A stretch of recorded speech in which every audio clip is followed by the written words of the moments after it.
नमस्कार, मैं सीमा।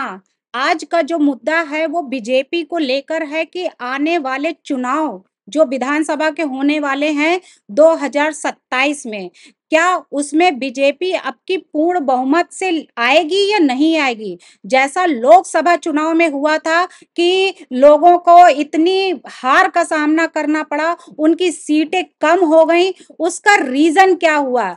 क्या था उसका रीज़न? तो इन सबको देखते हुए एक बड़ी बैठक जो है बुलाई गई और वो बैठक में सभी लोगों ने अपने-अपनी बात रखी, अपने-अपने मुद्दे रखे हैं, जिसमें भूपेंद्र सिंह चौहान ने कि कांग्रेस पार्टी एक परजीवी पार्टी है, कांग्रेस पार्टी भस्मासुर की पार्टी है, तो क्या ये सत्य है? और राहुल गांधी को माँगना चाहिए माफ़ी हिंदुओं से क्योंकि हिंदुओं को वो गाली दी है जो।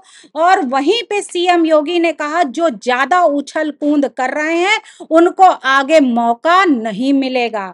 तो किस किस पर ये इशारा हुआ है? किसको कहा है सीएम योगी जी ने कि उछल-कूद करने वाले को आगे मौका नहीं मिलेगा? आखिर कौन कर रहा है ऐसी उछल-कूद?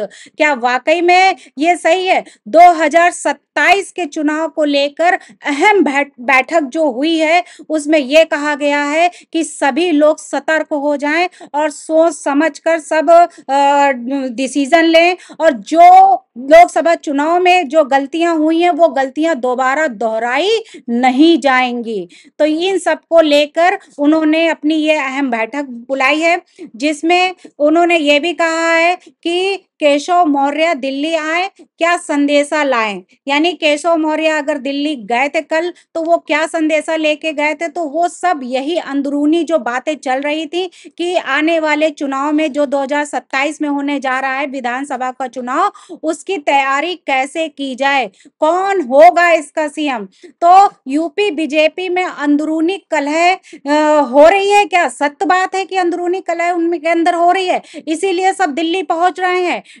डिप्टी सीएम मौर्य पहुंचे जेपी नड्डा से मिलने के लिए, उनका क्या मकसद था?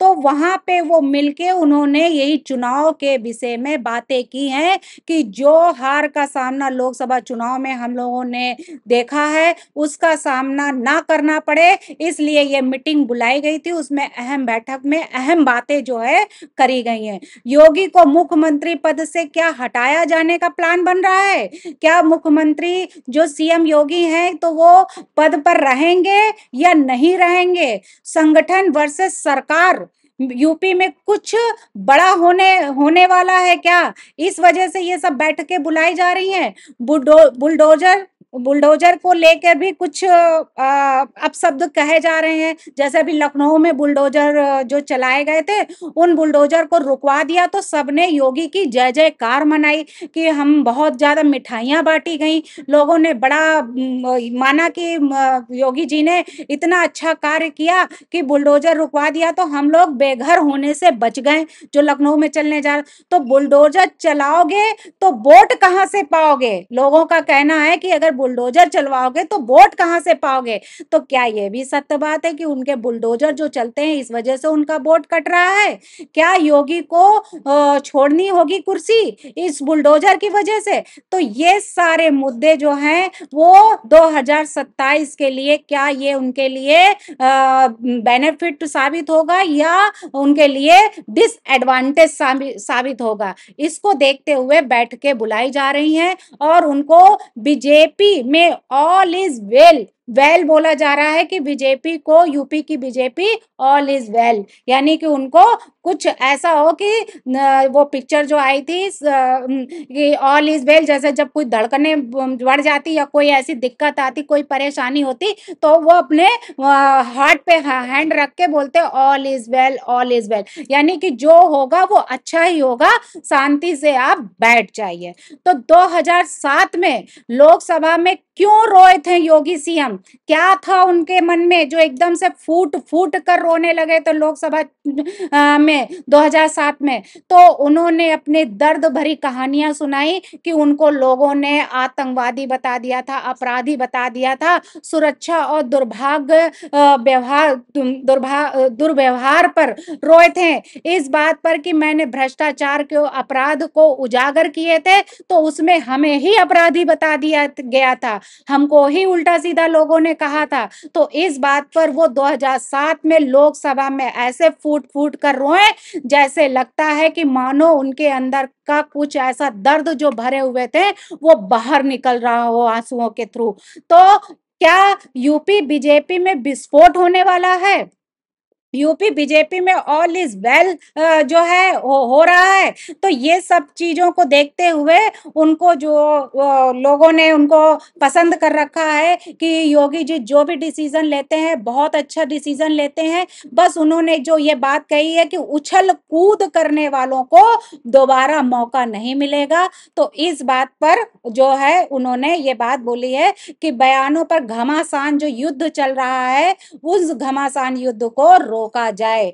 और जो लोग सोच रहे हैं, आगे की प्लानिंग जो बना रहे हैं, आगे आगे उछल रहे हैं, वो भी सोच समझ के डिसीजन लें कि आगे अभी बहुत टाइम बाकी है, आगे क्या होने वाला है। इस बात पर उन्होंने ये बयान दिया है। तो वहां पे जो नड्डा जी से मिले थे, तो नड्डा जी ने कांग्रेस के लिए भी कुछ शब्द बोले थे, कुछ उनको भी कहा गया था कि क्या करना चाहिए। तो नड्डा जी के बयानों को भी लेकर लोगों को थोड़ा संतोष हुआ है। और उन्होंने कहा है कि जो भी नड्डा ने कहा सही है, सत्ता में चरित्र दिखाती है एसपी। ये बात बोली है नड्डा जी ने कि कांग्रेस परजीवी पार्टी है, तो ये नड्डा जी ने भी बोली। और जो है भूपेंद्र जी ने कहा है कि ये पार्टी जो है कांग्रेस पार्टी वो सही पार्टी नहीं है, और वो पार्टी जो है ये भस्मासुर की पार्टी है। ये बात कही है। विरोधियों की अफवाह जो उड़ाई जा रही है, एकजुट हो जाइए, अभी से तैयारी करें। ये सारी प्लानिंग जो है बनाने के लिए योगी का प्लान 2027 का है।